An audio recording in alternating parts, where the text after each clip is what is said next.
Rádio da Vila, hein, mano? Só tecnologia, hein, doutor? Em cima da hora. Compromisso com a notícia do dia a dia da nossa região. É o desafio agora, no Em Cima da Hora. Prestação de serviço pela cidadania e destaques do melhor que acontece em nossas cidades. Em Cima da Hora.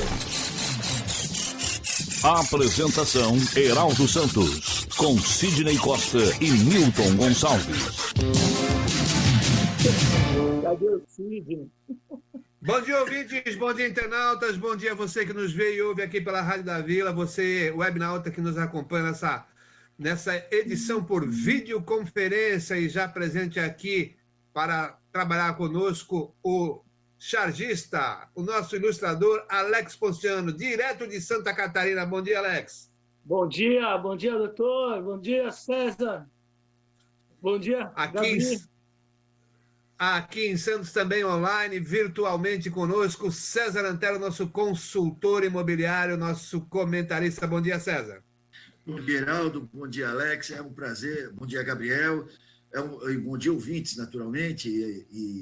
É um prazer fazer o programa com o Alex. É sempre muito divertido. Esse cara, além da genialidade artística dele, ele tem uma capacidade intelectual fantástica. São vocês. Ô, Alex Ponciano, o tempo aqui, a temperatura está bastante agradável, sol forte. E aí, Aqui Santa também. Catarina, como é que tá? Aqui também. Aqui acabou de amanhecer um dia bonito, sol, temperatura agradável. Eu acho que deve estar uns, sei lá, uns 20, 28, 27, 28 graus. Que cidade que você está em Santa Catarina aí? Aqui eu estou na cidade de Porto Belo. Ela é próxima a Balneário Camboriú. Aqui os navios, esse navio que está parado aí em Santos, ele passou por aqui antes. Costa Fascinosa. É. Ô, César, você já viu que os bacanas, eles sempre vão para Camboriú, para esses, né? Quando tem esses problemas? Não, a Camboriú vai muitos argentinos. Bacanas ficam em Porto Belo, Bombas, Bombinhas, Itapema. Isso, verdade. Isso, verdade. Entendeu? Quem vai para Balneário Camboriú são os argentinos, são os estrangeiros e alguns jogadores de futebol. É verdade. Tem casa lá, inclusive. Tem casa. Cobertura, As coberturas, né? Cinematográficas. O 80º andar. César, eu descobri que, ao contrário aí da nossa cidade, que é conhecida como a Dubai do Brejo, aqui, Camboriú é conhecida como a Dubai de Santa Catarina, por causa dos prédios. Isso. Mas Camboriú era bacana. Meu sogro construía aí em Porto Belo, eu fui muito para aí na década de 90, nos anos 2000, e vivi muito aí, conheço bem a região. E Balneário Camboriú era muito gostoso quando não era liberado o gabarito de construções absurdos, no meu ponto de vista, que foram liberados lá, prédio de 50, 60, 80 andares, prédio mais alto do Brasil. A densidade demográfica não cabe isso aí, não tem como estrutura. E Balneário Camboriú é uma mini Santos, uma baiazinha menor e tal, muito bonitinho, muito gostoso. Aqueles rodízios de camarão corrido, aquela coisa. Agora, lamentavelmente, se perdeu todo aquele charme, toda aquela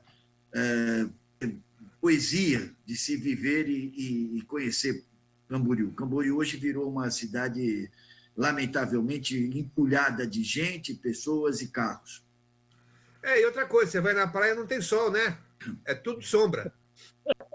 Tudo sombra, tudo sombra. Porque os prédios construíram à beira-mar, exatamente. Firmaram um paredão. Muito bem, vamos dar uma chegadinha até Brasília, porque o Senado ontem aprovou o auxílio de R$600 para os informais, intermitentes e os microempreendedores individuais. Yuri Hudson.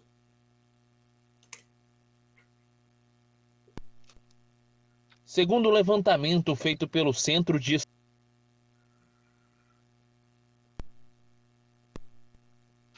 O Senado Federal aprovou nesta segunda-feira, de forma unânime em votação remota, a criação de um auxílio emergencial de R$ 600 por mês a trabalhadores informais, intermitentes e microempreendedores individuais. Apelidado de Corona Voucher, o auxílio tem a intenção de ajudar a equilibrar a renda dos informais que estão impedidos de trabalhar ou com restrições devido à pandemia de coronavírus. O senador Major Olímpio, do PSL, destacou que a proposta é a primeira ação de transferência de renda do governo para o cidadão. O governo, como diz o filósofo Venceslau-Ense, está sendo muito bom de iniciativa, mas não tem terminativa. A primeira vez que vai chegar dinheiro e a comida na mão do trabalhador, do pessoal que está necessitando. O petista Paulo Paim lembrou que no projeto original o governo previa um auxílio de R$ 200 e foi o Congresso quem elevou para R$ 600 com limite de até R$ 1.200 por família. Para ele, Bolsonaro poderia ter sido mais ágil. Ele deveria ter baixado uma medida provisória. Baixou uma medida provisória de liberdade econômica. Urgente e relevante é ele tomar medidas, mandar para o Congresso aperfeiçoar. Randolfo Rodrigues, da Rede, também cobrou agilidade na sanção da proposta. Senhor presidente, lhe peço, lhe rogo, tem brasileiros passando fome, tem brasileiros precisando receber já hoje esse benefício. Não tarde, sancione de imediato. Poderão solicitar o benefício maiores de 18 anos que não tenham emprego formal ou não recebam algum benefício previdenciário, seguro-desemprego ou participe do Bolsa Família, por exemplo. A renda será paga por 3 meses no valor de R$ 600 por mês, com limite de até R$ 1.200 por família. Mulheres, chefes de família, receberão o teto do benefício. Agência Rádio Web, de Brasília, Yuri Hudson. Bom, tá aí o César, o Alex, o Corona Voucher. Agora, precisa ver como é que vai se efetivar realmente o pagamento, né? Eles estão dizendo, o governo está dizendo, inclusive ontem lá o ministro disse que vão se utilizar dos cadastros já disponíveis do governo federal, né? Agora, tem muita gente que não tem esse cadastro.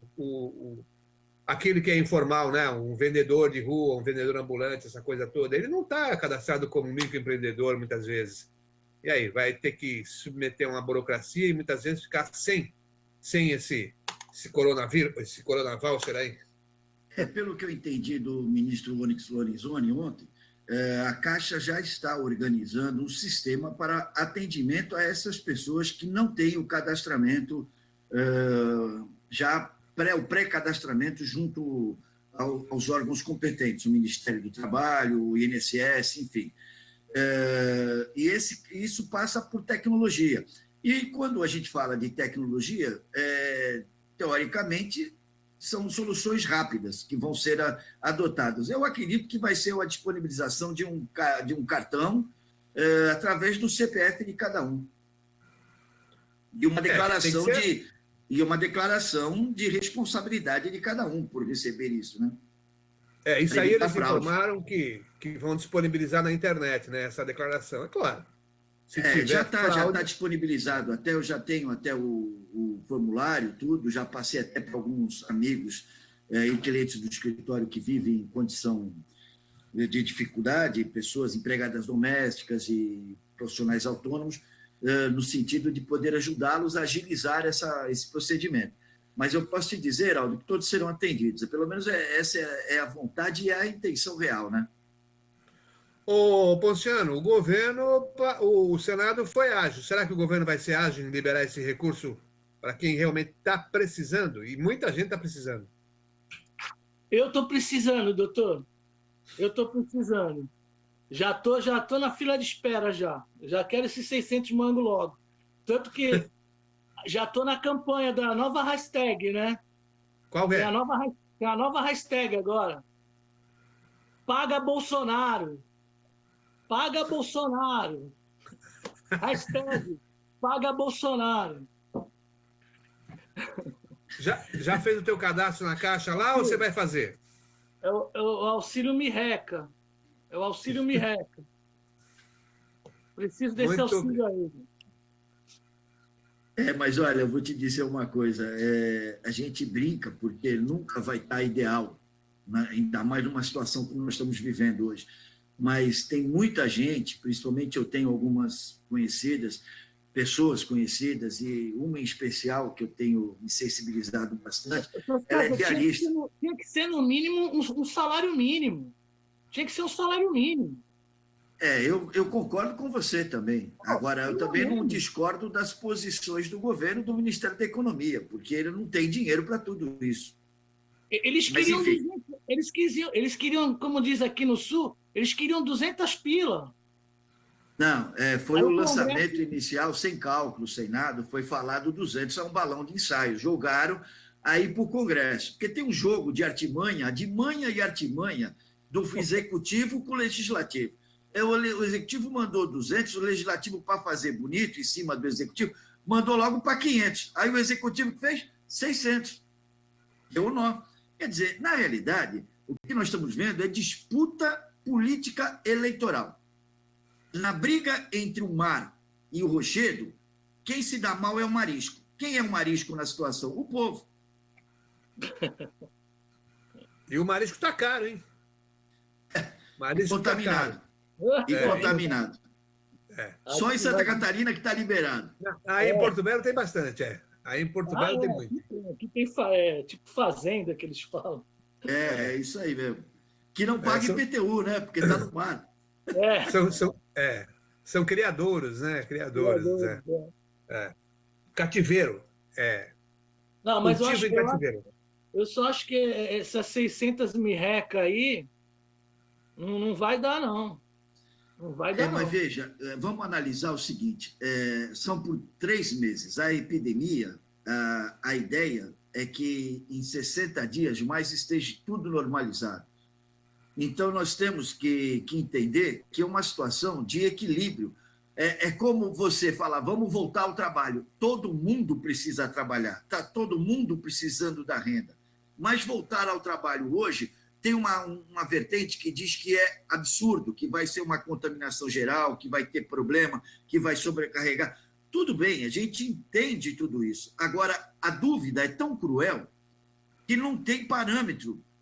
O ineditismo dessa situação é que está provocando esses rachas, até por uma ignorância. E ignorância vem da onde? Da disputa eleitoral. E eu explico melhor, de forma clara.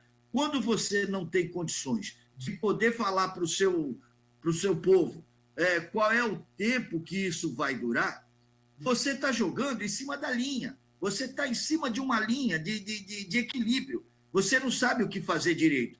Por outro lado, você tem a fome. A fome, com o desemprego, se atingir os números que os economistas estão dizendo, de cerca de 40 milhões de desempregados nesse Brasil até o final do ano, gente, vai ser um pandemônio.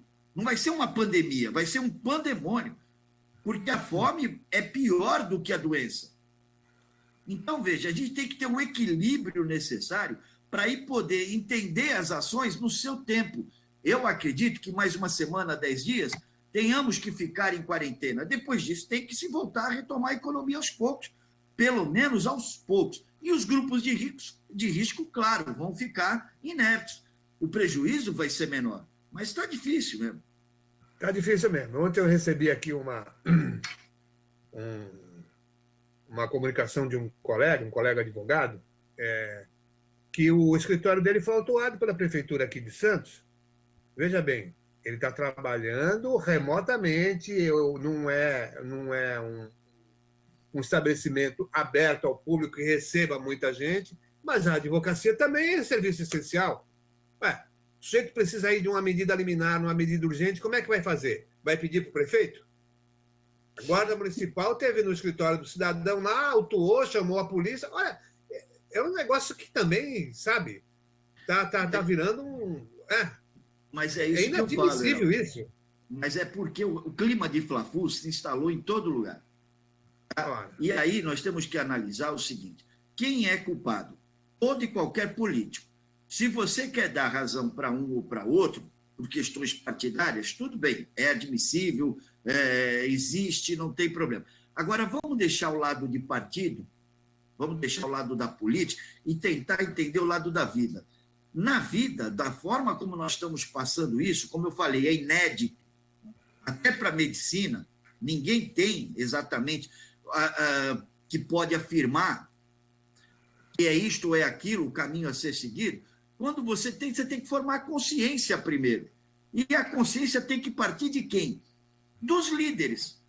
Como é que o nosso prefeito, com todo respeito, pode falar ou pode admitir que a autuação no escritório... Eu suponho que seja um prédio, seja um escritório num prédio. Quer dizer, Não, a pessoa... é uma casa. Rua? É na casa, é uma rua, mas está fechado. Aí estava passando e viu, está fechado. Tá, mas... Como é que vai? Então, veja, como é que pode?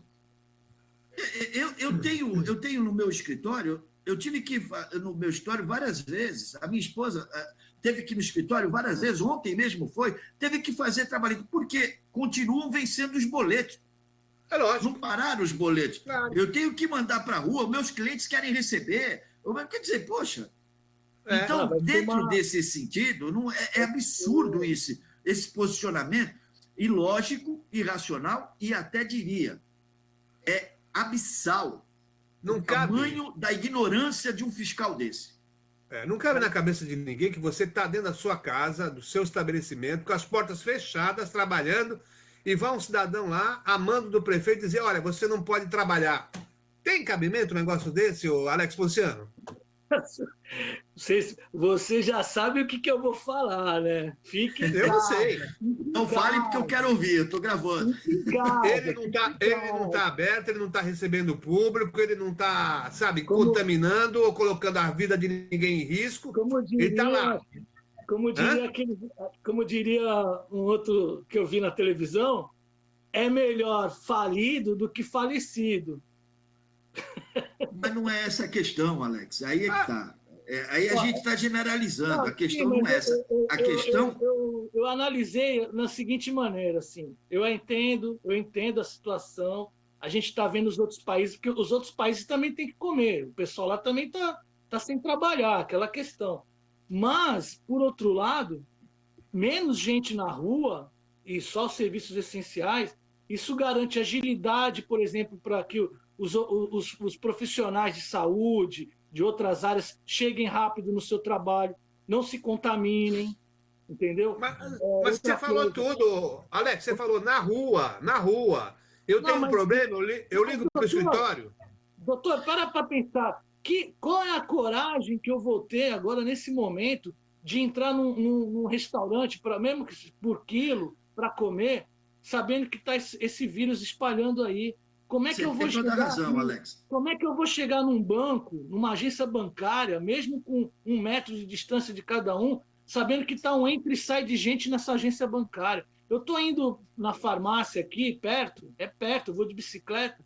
Eu tô 3 semanas dentro de casa aqui, que a minha mãe sofreu uma queda, foi hospitalizada, fiquei no hospital com ela, eu e a minha irmã dormimos no hospital. O doutor deu alta, tipo, olha, aqui é o pior lugar para sua mãe ficar agora.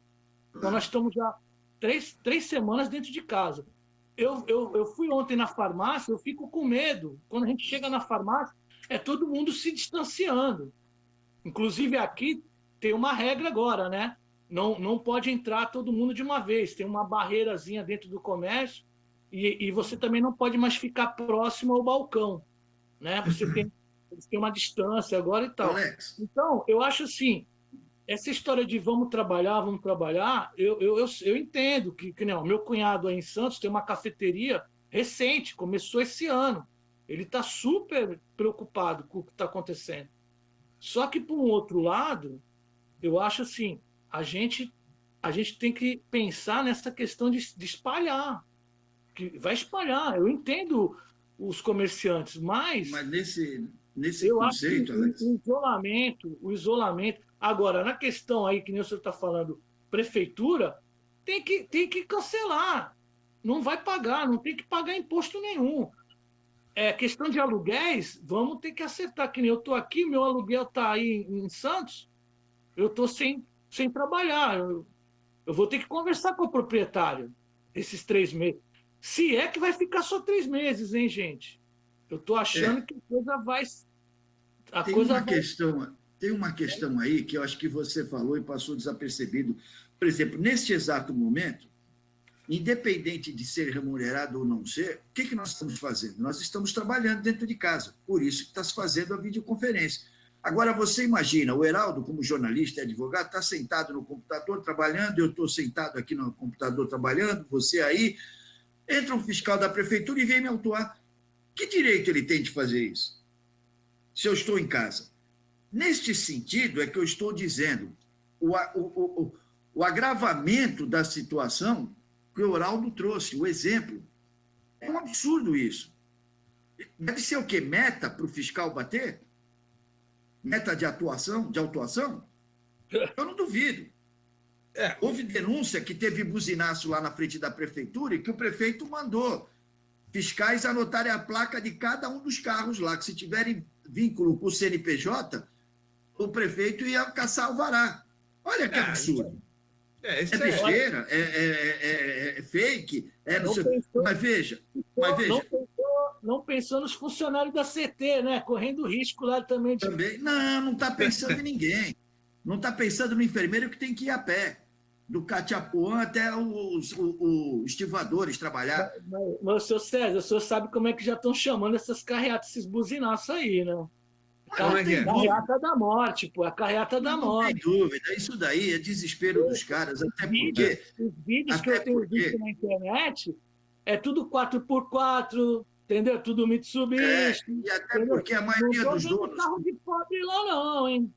E a maioria dos donos dos comércios, eles estão na faixa de risco, estão acima de 60. Eu também não vou trabalhar.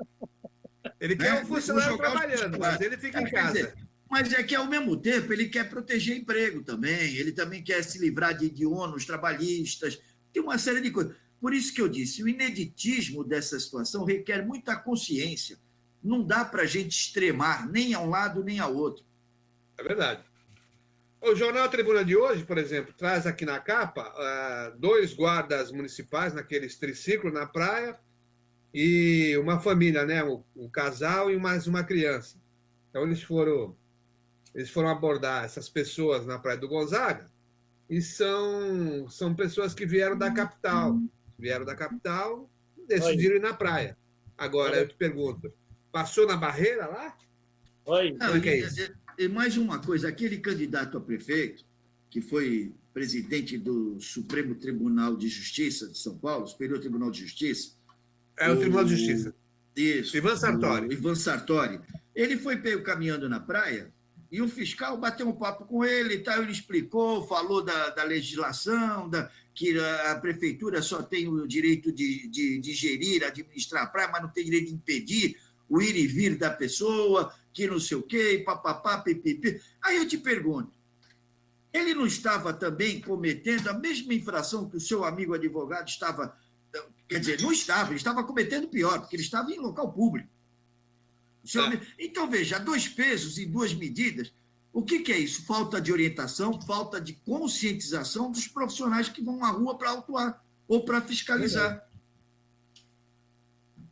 Eu vi um vídeo da praia que está um candidato, né, que vai ser candidato aí do PSL, desembargador, e ele estava falando, porque não pode, a prefeitura não pode mandar aqui na área de praia, orla de praia. Mas, pô, eu lembro que recentemente, ano passado, as prefeituras receberam agora, né, elas controlam as praias agora, né? Não, mas a gestão passou às prefeituras, a gestão. Agora, a legislação, a jurisdição é do governo federal. O ir e vir é que é complicado. Bom, mas vamos dar uma atualizada nos números aí do coronavírus, que a gente tem uma matéria aqui, um áudio. Ministro da Saúde afirma que é preciso união para combater o coronavírus. Vamos lá, Gabriel, por favor.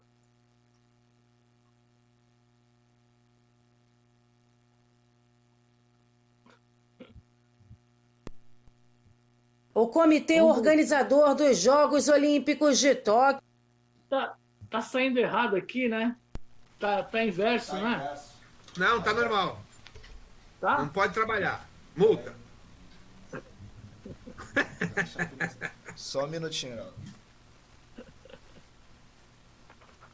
É do Daniel, né? Daniel Sabino? Não. Larissa? Não, é o Panda lá. Então não chegou aqui. Panda.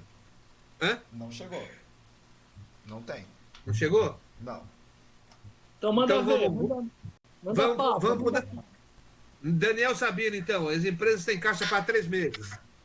Daniel Sabino. E cadê o dinheiro dos outros dos anos todos que ganharam, hein, doutor? Pera aí, vamos pro visual, gente. Segundo o levantamento feito pelo Centro de Estudos de Mercado de Capitais da FIP, metade das empresas de capital aberto tem recursos para aguentar até 3 meses sem faturar. Com dinheiro em caixa, conta corrente ou em aplicações financeiras, elas conseguiriam pagar fornecedores, folha de salários e outras despesas operacionais no período. A pesquisa foi feita com 245 companhias. O trabalho mostra a evolução do caixa das companhias com o decorrer de uma paralisia nas atividades. A simulação considera que as empresas não teriam nenhuma receita. Nesse cenário, 23,3% das companhias já ficariam com caixa negativo nos primeiros 30 dias. Esse número sobe para 37,1% após 2 meses e para 48,6% em 90 dias. O economista Marcos Sarmento alerta para uma possível depressão do mercado. O que se espera com a crise causada pelo coronavírus daqui por diante na área da economia é que, de fato, vamos enfrentar uma recessão, talvez uma depressão, que são sintomas ainda piores. Provavelmente o desemprego vai aumentar bastante. A renda da população também deverá cair bastante, ou seja, de uma forma simples, nós vamos empobrecer. Claro, a situação já não estava fácil, o Brasil estava começando a aumentar a sua atividade econômica, embora timidamente, mas estava voltando a ativar a economia, e agora nós recebemos aí esse baque e deveremos postergar ainda por muito tempo. Na avaliação do especialista, uma das características dessa crise é que ela vai atingir todas as empresas globalmente. Segundo ele, os efeitos no curto prazo serão devastadores e no médio ainda são mais imprevisíveis. Na avaliação, com um choque negativo sobre a economia, é provável que o Brasil tenha uma recessão econômica neste ano, com risco de contaminar o desempenho no próximo ano. Agência Rádio Web de Brasília, Daniel Sabino. Bom, tá aí a matéria do Daniel Sabino, mas esses dados aí não me convencem, não. 3 meses só? Essas empresas faturaram muito. Tem gordura para sustentar só 3 meses? E empresas grandes, quer dizer, não me convence. Em depressão estou eu. Está o Alex Ponciano, está o César, está o Gabriel e muita gente. Agora, as empresas, e essas desse rol que ele falou, negativo, mentira. Tem que tacar a lei do que o Trump está fazendo lá nos Estados Unidos, viu, doutor? Tem que obrigar essas empresas a abrir cofre. Essa questão, esses números, de fato, são números que são colocados na mídia para poder alguém levar alguma vantagem. Não são os números reais, nunca foram, jamais serão, até porque, patrimonialmente, essas empresas elas têm muito lastro. Tá? Você, quando fala de uma Nestlé, por exemplo, que é multinacional, que é mundial, quando você fala de uma General Motors, quando você fala... A folha de pagamento, o maior que seja, não é ínfimo perto dos custos. Quando eles estão com os custos de produção, a produção parada, eles têm reserva, eles têm patrimônio, eles têm condição. E outra coisa, que me desculpe o jornalista da matéria, mas pregar o caos numa hora dessa, eu acho que, lamentavelmente, ele tem que ir para Marte. Ele tem que viver lá no Apocalipse, lá em Marte, porque não é possível. Se a recessão é mundial, vai todo mundo equilibrar por baixo. Ninguém vai vender nada para ninguém vai comprar nada de ninguém vai ter dinheiro para ninguém, vai todo mundo se adaptar. O que não pode existir é uma recessão num único país que empobrece porque o outro vem aqui sugar as riquezas. Isso é que não pode existir. E aí nós temos que ficar atento à China, sim, Porque a China, o governo chinês, além de ditatorial, é venal. Ele raciocina, assim, para sustentar 1,5 bilhão de pessoas lá dentro, passando, sabe lá Deus o quê? Comendo rato, barata e morcego. Deus me livre. Então, esse tipo de coisa parece brincadeira, mas não é. É bem real, viu? A vida é essa hoje. Olha o preconceito, doutor César, olha o preconceito. A gripe espanhola não era da Espanha, hein? Não, foi nos Estados Unidos. Começou nos Estados Unidos. E a nossa gripe também não veio da China, viu? A nossa gripe veio da Itália. Não, veio da Inglaterra e da Alemanha. Os primeiros vieram da Inglaterra e da Alemanha. Ô, Ponciano, você está parecendo o Bolsonaro com essa máscara aí. Você tira a máscara, põe a mão na boca, põe a mão nos olhos. Deixa pendurado na orelha. É verdade. Eu falei que é divertido fazer programa com ele. Viu? Eu aprendi com o capitão, pô. O capitão que ensinou lá, pô, a usar as máscaras. Tô tentando ver se eu não quero, pô. Vou proteger eu quero saber dos amigos se o Mandetta continua no cargo ou não continua. Ontem, na entrevista coletiva, um colega jornalista perguntou lá, e quem respondeu não foi ele, foi o general. O general que respondeu.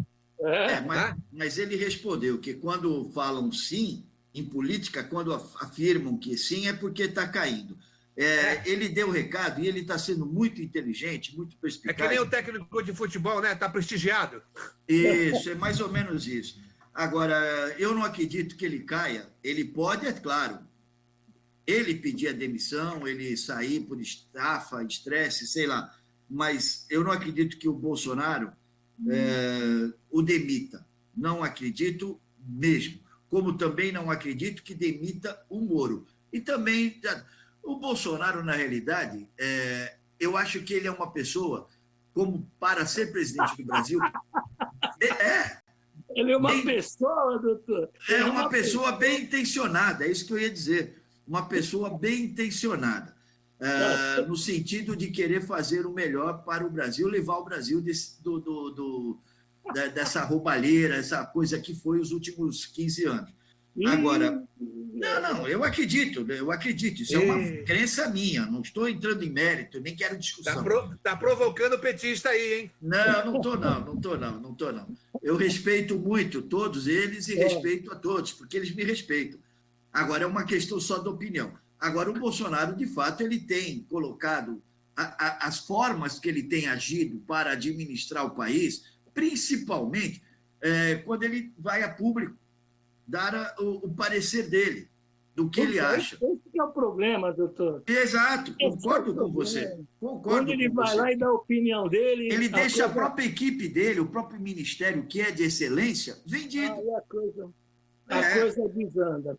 Então, ele tem que tomar um calmario, ele tem que tomar sei lá, boca fechada. Sossega-leão. Mais ou menos isso. Ele tem que tomar um remédio, uma medicação para falar menos. Agora, eu só acho o seguinte, desde que ele fez aquele último pronunciamento lá, que agora a coisa virou genocida, os militares falaram, não, chega, vamos botar ordem nesse negócio aqui, porque a coisa é grave, a coisa não é brincadeira. Ele está saindo na rua, para mim, ele está saindo na rua por ordem. Ele recebeu ordem de, digamos, acalmar a população. Essa que é a minha opinião. E o Mandetta não vai sair porque os militares sabem que precisa do Mandetta. É o cara que é o garoto propaganda agora da saúde. Se tirar o cara... Mas, Alex, você tem tanta razão nisso, pelo menos com relação ao Mandetta, e eu vou te dizer o seguinte... Ele está com 50% de aprovação, doutor César. Então, mas não é só essa questão. O porquê que ele está. Esse é o grande fato. Por quê? Porque ele tem mostrado aquilo que eu falei desde o início aqui no nosso programa hoje. É consciência e equilíbrio. Ele é uma pessoa que ele não está falando motivado por a eleição em 2020, em 2022. Ele está falando por uma questão técnica. Isso. Mas mais do que a questão técnica, ele é uma pessoa conscienciosa, equilibrada e que tem na oratória a transmissão desses dois itens. Ou seja, ele passa com as palavras a consciência e o equilíbrio. Mas, ô César, ele tá censurado no Twitter e não foi no Facebook, hein? Primeiro foi no Twitter, e agora o Facebook, né? Ele está disseminando aí nessas redes sociais dele postagens que são contrárias, né, à política da empresa, como deixou claro aqui a equipe do Zuckerberg. Olha, é isso mesmo, Alex? Pô, mais uma vergonha, né? Mais uma, né? Das várias que esse despresidente está fazendo. Quer dizer, ele vai dizer agora o quê? Que o Facebook, o Instagram, o Zuckerberg é comunista também? Pô, não dá, né? Não, é que aí tem que se entender qual é o viés da história. O que ele fala e o que ele coloca é com relação às pessoas que frequentam a página, não é o próprio Zuckerberg. Pelo menos foi o meu entendimento. Ô, Alex, mostra a direita aí. Aí, agora sim. É um náufrago. Ele acha que está protegido. Corona está chegando. Você me permite, para o programa de hoje, eu andei fazendo uma pesquisa ontem, junto ao Ministério da Saúde, e nas informações que estão disponíveis publicamente aí na internet e tudo mais. Você me permite passar essas informações? Claro, pode falar. Isso é para a gente debater, e até porque eu acho que forma a consciência. Os números são bem melhores, doutor. São bem melhores do que achismo. Não tem dúvida. E que os números, então, nós temos assim: o Brasil do ano passado, tuberculose, foram 200 casos por dia, 4.881 mortes. Dengue, 332.397 casos até 7 de março deste ano, e tiveram 77 mortes. Sumiram dos atestados de óbito, sumiram. Malária, febre amarela, esquistossomose, diarreia infecciosa, infarto do coração, derrames, câncer e acidentes. Então, veja, em que pese... Não, só quero mostrar o seguinte, em que pese a gravidade do quadro, e é grave, porque esses números vão subir daqui a 15, 20 dias. A nossa curva está ascendente. Por isso da necessidade... Não, mas então, é por isso que eu estou falando da consciência e do equilíbrio. Por isso a necessidade de se ficar em casa, por quanto tempo não sabemos, mas tem que ficar em casa, não é o momento ainda de ir para a rua. E o momento de ir para a rua, mesmo quando ele vier, ele vai ser gradativo. Ou seja, primeiro as pessoas fora do grupo de risco e depois... Agora, o que eu quero dizer é o seguinte...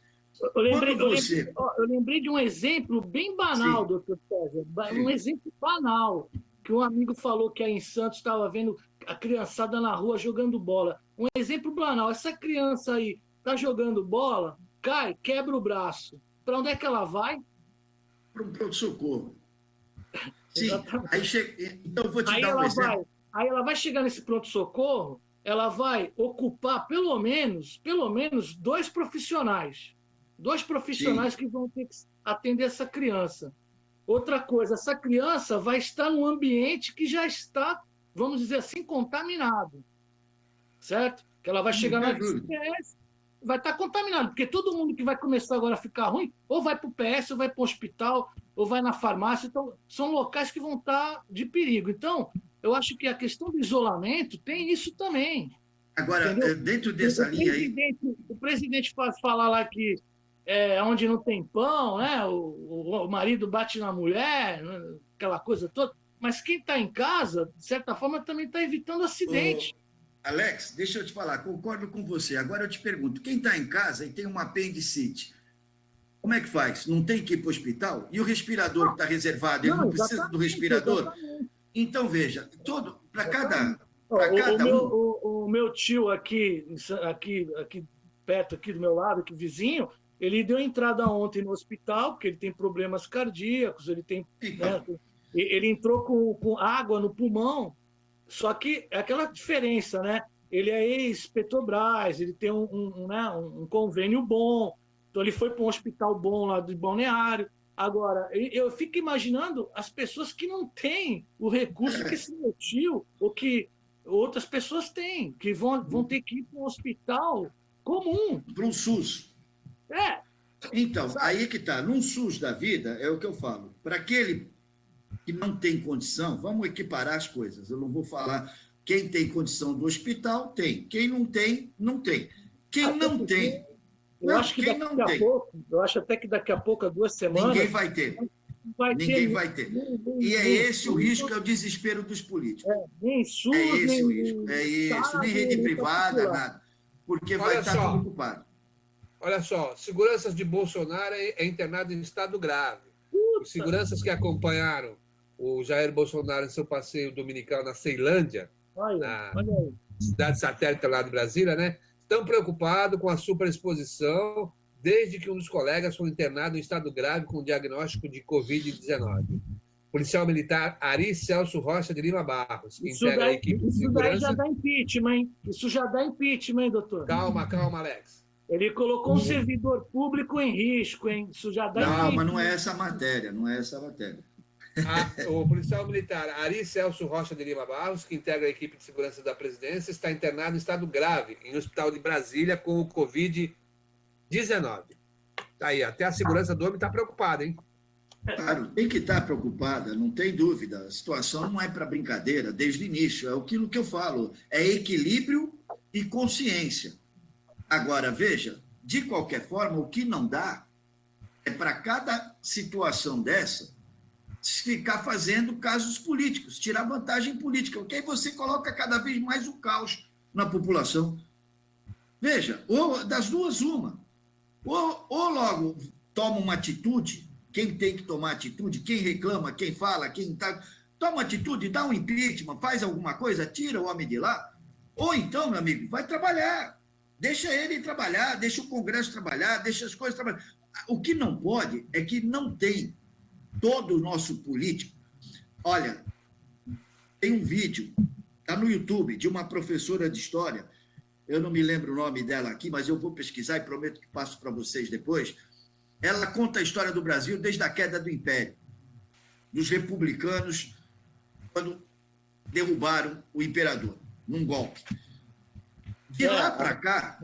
A nossa república é uma república golpista, né? Golpista, com certeza. De lá para cá... amigo do imperador, né, doutor César? Amigo do imperador. Sim, claro. Não tenha dúvida, mas era o quê? Duque de Caxias, o que era? Então, veja, dentro dessa situação, você tem aquilo lá. Você tem uma condição... você tem uma condição de... você tem uma condição de verificar que isso está intrínseco à nossa política. E o que é o isso que eu digo? É o oportunismo. Quando nós fomos descobertos em 1500, nós não fomos descobertos para sermos colonizados. Nós fomos descobertos para sermos explorados. E é esse o conceito. É diferente da América do Norte.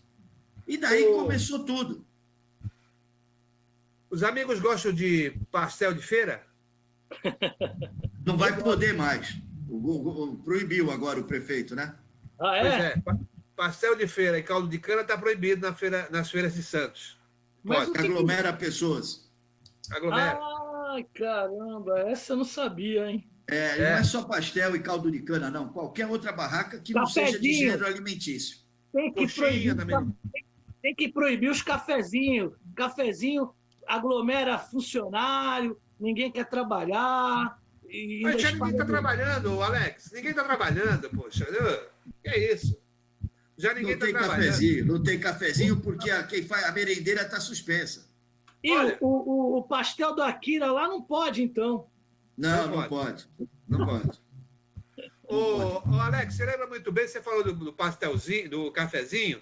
Você lembra no tempo da tribuna, proibiram o cafezinho na tribuna, lembra disso? Não podia, né? Sujava. tinha risco lá de pegar fogo lá, tinha uma coisa assim. Ah, para com A isso, né? cafeteira, né? A cafeteira, uma coisa, né? Quando eu entrei no jornal, a própria empresa servia o café, passava o café 2, 3 vezes por dia lá. Né? Geraldo está com a mão na frente do seu rosto. Depois proibiram. Aí o pessoal comprou uma como é que chama? Uma cafeteira. Uma cafeteira, né? Uma cafeteirinha. E aí o dono do jornal lá proibiu, porque havia o risco de incendiar o prédio da tribuna. É verdade. Aí eles resolveram o quê? Colocando uma máquina para a gente pagar. Quem compra o jornal não sabe como o jornal é feito, né, Alex? Não sabe. É por isso que às vezes eu defendo a imprensa, apesar de saber que uma boa parte da imprensa também é golpista, mas é aquela história a história da Globo. Ruim com a Globo, pior sem. Entendeu? Eu confesso que eu tenho minhas dúvidas com relação à última frase sua aí, Alex, se é pior sem. Confesso que eu não sei se é pior sem. Porque, ultimamente, o desserviço que ela tem prestado à nação é estrondoso. Não, é estrondoso. O desserviço tem formas e formas de fazer a notícia chegar, a verdade chegar. E a verdade não pode ser tendenciosa. Tu já pensou, a gente ia ficar quantas horas ouvindo o Datena? Quantas horas a gente ia ouvir esse doido aí que colocaram na VTV lá? Esqueci o nome dele, né? Porque ele era do Nordeste, agora está apresentando lá no programa. Siqueira. Já pensou? Siqueira lá? Tá louco, não dá. Não. Graças a Deus que a gente ainda tem uma Globo ainda, viu, rapaz? Graças a Deus. Tem a Maju, entendeu? Tem outras coisas lá, porque senão não ia dar para aguentar, não, cara. Não ia dar para aguentar. Olha só. Como tem aquele velho ditado, né, doutor César? Cuidado com o que você deseja. Não tem dúvida, pode se tornar realidade. É verdade. Olha, mas quanto mais Como eu já dizia, o problema da Globo não é a Globo. A Globo quem faz é os funcionários. O problema da Globo são os donos da Globo. Sim, não tem dúvida, claro. Mas a gente generaliza e coloca a Globo, porque a Globo, é a Globo, não tem dúvida. Ela tem o poder, ela tem a condição. Agora, eu só acho que ali, na forma como está, por exemplo, eu não concordei, e jamais concordaria, com o posicionamento da Fernanda Torres. Não sei qual foi. Ela quer mais que o vírus se alastre para criar... Meu Deus, que isso, doutor? Tá no Facebook dela. Para com isso, pô. Isso é fake news. O senhor está espalhando fake news agora aqui no programa. Não estou espalhando fake news, não. Foi checado e não fui eu que estou dizendo. Mas, enfim... Fernanda Torres, cara. Fernanda Torres. Não é a mãe, é a filha. Sim. Mas o que? Ela mandou espalhar, ela mandou os bolsominions, ela fez um comentário, ela é contra o Bolsonaro e fez um comentário que eu acho feliz, é falta de consciência. O senhor fez eu lembrar agora de um meme que eu achei engraçado, um meme que saiu no WhatsApp lá, até lá naquele grupo nosso lá, que a carreata dos bolsominions está contagiante. Está contagiante.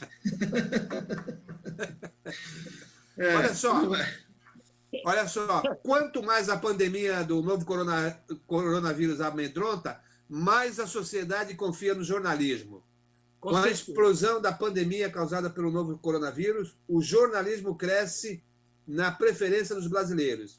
Para quando podemos esperar a vacina? Que medicamentos têm prognóstico positivo no combate aos sintomas? O confinamento é eficaz? Em que formatos? O que vai acontecer na economia? O tecido social vai se esgaçar? Enquanto o presidente da República está apostando em sandices criminosas para desorientar a sociedade aflita e excitar suas falanges digitais, a última foi dizer que brasileiro pula de esgoto e não acontece nada, é na imprensa que as pessoas vão buscar respostas dignas de crédito. As maiores redações profissionais do Brasil já perceberam que algo mudou. Ampliando os horários dos seus telejornais, a Rede Globo colhe mais audiência. No Ibope, vem alcançando sozinha um índice maior do que a soma de todas as concorrentes. O Jornal Nacional virou um programa diário obrigatório para quem quer uma leitura responsável do que se passa. Aqui mesmo, no Estado de São Paulo, é o jornal. O aumento do número de assinantes é relevante. Uma pesquisa do Datafolha, divulgada na segunda-feira, dia 23, revelou que os programas jornalísticos de TV, com 61%, e jornais impressos, 56%, lideram os índices de confiança do público para se informar sobre a pandemia. Quanto ao Google e Facebook, ficam com apenas 12%. Isso é um artigo publicado no jornal Estado de São Paulo, né, que relata aí a confiança do brasileiro, da população no jornalismo. Isso é importantíssimo. Desculpa aí que eu estou tendo que mudar aqui o meu cenário. Vocês desculpem aí. Eu também acho, Geraldo, e vou te dizer mais. Tenho dois lados dessa notícia. A notícia vista e lida, não é lida, não, e passada pelo jornal Estado de São Paulo, mostra que as redes sociais é que não têm crédito, por causa das fake news. Então, a população, quando ela está séria, comprometida e preocupada com a situação que nós estamos vivendo, ela quer buscar informação de fonte segura. E, naturalmente, o jornalismo brasileiro tem credibilidade na questão da segurança da fonte, do que está dizendo, do que está colocando. Já o território das redes sociais é um território livre, cada um vai lá e posta o que quiser, coloca o que quiser. Então, não dá para ter credibilidade. Você tem credibilidade no jornalismo. Isso, o WhatsApp. O WhatsApp é uma praga. Exatamente.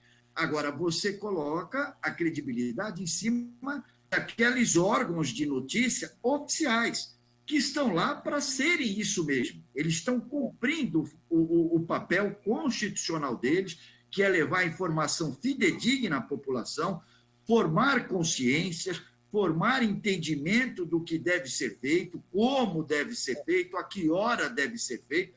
Dentro disso, eu acho que a notícia está correta e está muito certa. Vai aumentar cada vez mais a credibilidade.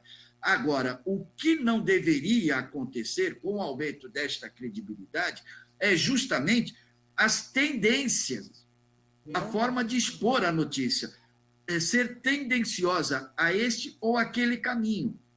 Isto que eu sou contra. Mas o senhor estava no começo, estava defendendo assim que a Globo, digamos, as TVs estavam criando um certo pânico. Só que eu vou falar para o senhor. O que eu falo é a tendência da notícia. Então, ontem, eu assistindo o Roda Viva com aquele biólogo, agora esqueci o nome todo dele, esqueci o nome dele, desculpa. Ele tocou o terror também. Não, mas, cara, ele tocou o terror no sentido de que realmente nós estamos indo para uma questão que vai se tornar uma coisa muito séria. Muito séria. E então, aí um amigo no Facebook me mandou já logo em seguida um vídeo de um jornalista descredibilizando o cara, né? Só que eu fui procurar pesquisar o cidadão que fez o vídeo falando do biólogo. Pô, o cara tipo assim, tem não sei quantos seguidores, é youtuber e tal. O cara ele se coloca como jornalista católico. Um cara aqui do Paraná, aí não sei.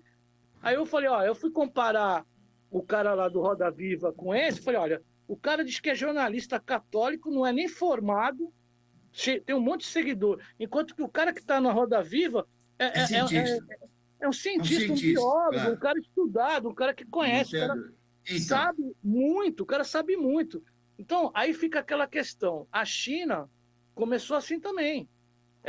Começou a esconder certas notícias. O próprio prefeito lá da cidade do coronavírus pediu desculpas, que ele segurou lá a informação.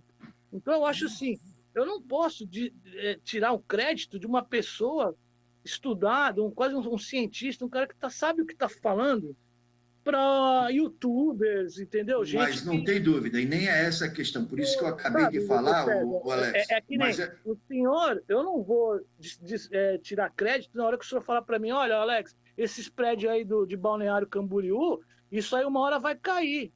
porque essa obra tá assim, assim, assado. Eu vou chegar e vou falar assim, caraca, meu, não vou nem comprar um apartamento, porque o senhor tem credibilidade para me dizer se esse prédio tá bom ou não. Certo. Entendeu? Então, eu acho assim, como eu falei, o presidente, ele tá fazendo, tipo o papel de bobo da corte, ele tá fazendo palhaçadinhas para não criar uma histeria, um pânico na população, só que, na real, a gente está vendo o que está acontecendo nos outros países. Entendeu? Na real, o que nós estamos vendo, o que está acontecendo nos outros países... Até eu fiz ele aqui de Nero, né? Botando fogo. Ainda não chegou aqui, mas vai chegar. E da forma como nós estamos caminhando, o que eu estava dizendo é justamente isso. As fake news, as redes sociais, é território livre. Eu compactuo com todas as suas palavras. E acho que você entendeu o que eu quis dizer. Que, na realidade, a pesquisa, a matéria que o Heraldo nos trouxe agora, falando da credibilidade dos órgãos oficiais de divulgadores de notícia, a imprensa nacional, é claro que todo mundo acredita na imprensa, porque existe uma situação de ética, existe uma situação de condição de credibilidade na fonte da notícia, e isso tudo é viável.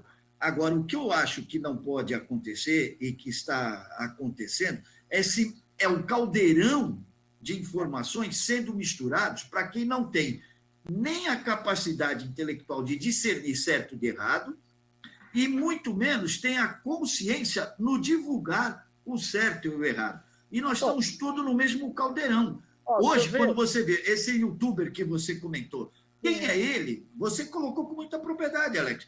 Quem é ele perto de um cientista de discutir tecnicamente ou ele tem maior conhecimento que o cientista? Claro que não.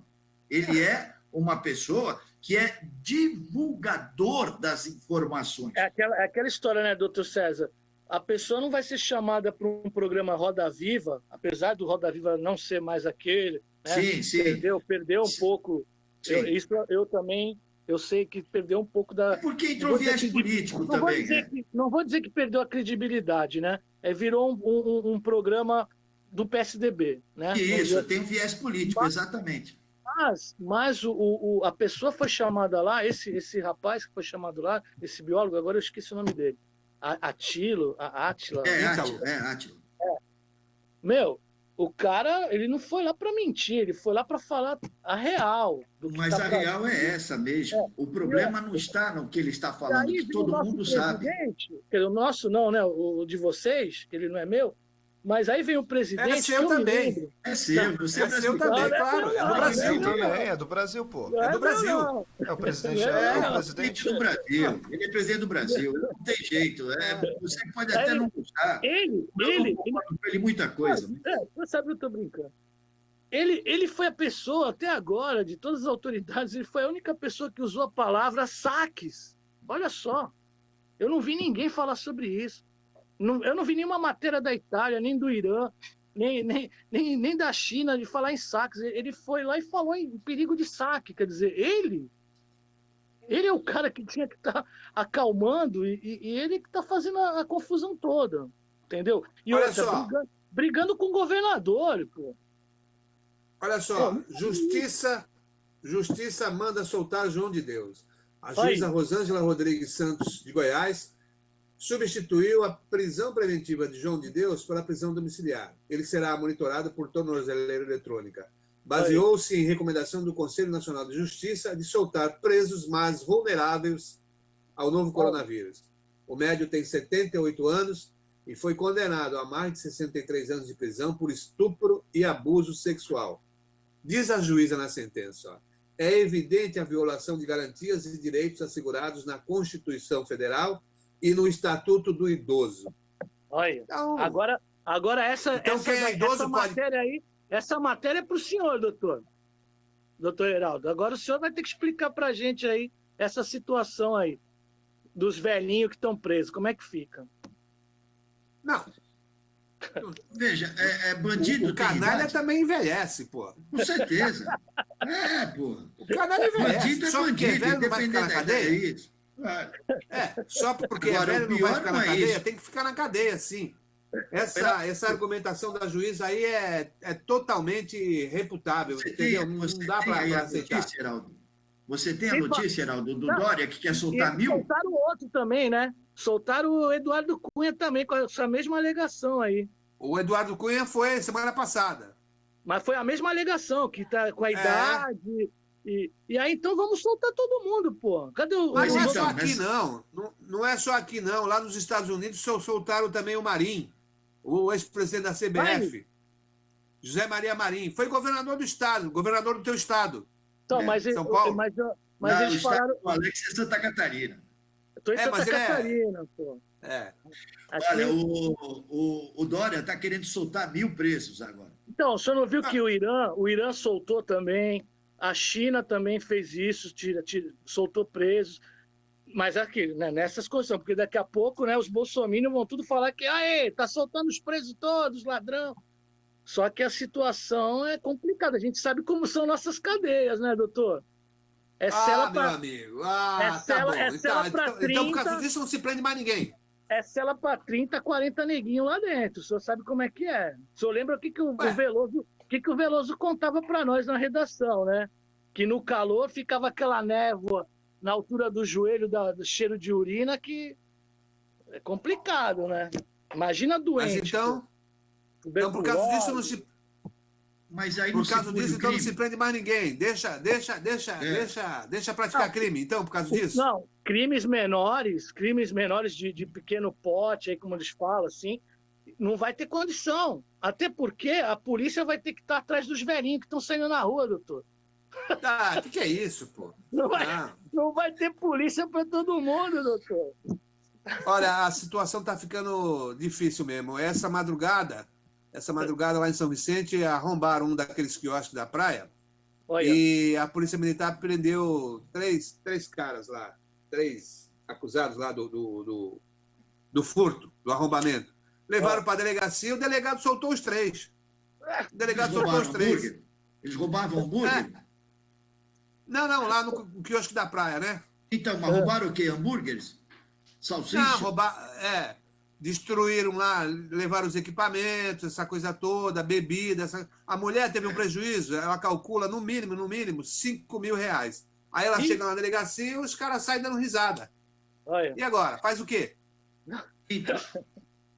Não pode prender por causa do coronavírus, é isso? Agora, a alegação agora é essa, né, doutor? O problema não é não poder prender. O problema maior e mais grave é ter que soltar. Não, mas aí que tá, doutor César. Como é que vai? Não tem jeito. O negócio vai chegar aí a partir do dia 6. Alex, deixa eu te fazer. Posso fazer uma pergunta? Como é que nós vamos fazer? Só porque é vagabundo e tal, então vamos deixar morrer? Não é isso a questão. Não é essa. E os funcionários? A questão não é. Como tudo na vida. Então, deixa eu te explicar uma coisa de formação de conceito e até consciência. Tudo na vida é escolha. Quando você acordou hoje de manhã, você escolheu: eu vou participar do programa ou não vou participar do programa. Eu vou entrar na videoconferência ou não vou. Eu vou à farmácia ou não vou. Quer dizer, tudo é uma escolha que você faz na vida. E para cada escolha que você faz na vida, você tem o ônus e o bônus dessa sua escolha como resultado. Quando a pessoa provoca o crime, ela sabe que ela corre o risco de ser presa, pode não ser. Ela sabe que ela corre o risco de ficar na cadeia, pode não ficar. Mas ela sabe que ela está correndo, ela está assumindo para si o risco disso. O que a sociedade não tem como entender é como é que pode uma pessoa assume o risco, é penalizada, é condenada e depois é solta por causa de uma questão além da justiça. Aí vai falar para mim uma questão humanitária. Não tem dúvida, também concordo. Aí nós vamos entrar no quê? Como está hoje a situação do coronavírus? Trabalha para poder ter renda ou fica em casa para poder ter saúde? Quem é que tem razão? O que vende mais? Porque está fresquinho ou está fresquinho porque vende mais? Essas incógnitas, essa situação é que está acontecendo, dá dúvida para todo mundo. E ninguém tem a resposta. Então, quando a gente não tem a resposta, está virando o quê? Uma loucura. E a gente tem que ter muito cuidado, por isso que eu disse, com quem leva a informação e com quem checa a informação. O jornalista, ele checa a informação, ele tem a credibilidade. Está aí a pesquisa que mostrou. O internauta, eu mesmo, que não sou jornalista, sou comentarista, eu posso comentar e cometer um erro na minha avaliação. Agora, o meu erro fica menor quando eu estou falando para uma massa de pessoas cultas, de pessoas que têm discernimento. Quando eu estou falando para uma massa de pessoas que não têm a menor capacidade intelectual de discernir certo e errado, azul de amarelo, fica mais difícil. E aí é que entra a responsabilidade do órgão. E é isso que forma a tendência da notícia, quando um órgão é tendencioso ou não. É neste único sentido que eu digo que nós temos que estar unidos, trabalhando no sentido de conscientizar a todos e levar o máximo de informação possível, informação séria, coerente e equilibrada. Este é o meu pensamento. E soltar preso não é solução para o momento atual. Bom, com esse pedido de união aí do César, a gente vai encerrando a edição de hoje do Em Cima da Hora, agradecendo os amigos. Põe de novo na tela aí, Alex, que ficou pequenininho. O policial tá prendendo o velhinho e deixando o bandido sair fora. Aí não dá, pô. Então, tá vendo? Cezinha, obrigado mais uma vez pela tua participação aqui no Em Cima da Hora, por videoconferência. Os velhinhos são mais perigosos hoje, doutor. Eles são transmissores, O ladrão rouba uma vez só. Olha, eu vou te falar uma coisa, é capaz de ter governantes que quer que morra tudo, viu? Para ficar mais fácil de administrar o circo. Eu tô aqui isolado aqui, ó, doutor, ó. Vou pegar o barquinho, tô em maior isolamento aqui, tá feio o negócio, ó lá. Tô imaginando. Tá gostoso aí, ó. Sol bonito. Tá feio o negócio. Mas, ó, antes de mais nada, viu, doutor? Doutor César, boa sorte para vocês aí, viu? Tomem aí cuidado. Fiquem em casa, hein? Fiquem em casa. Deus abençoe. É isso aí. Obrigado, César. Obrigado, Alex. Obrigado pela tua participação direta aí. Porto Belo. Valeu, Santa Catarina, doutor. É isso aí. Valeu, Alex. Um abraço. Bom te ver, cara. Fiquem com Deus. Um abraço. Até a próxima. Tchau. Obrigado. Tchau, tchau. Se Deus quiser. Tchau. Gabriel, abraço.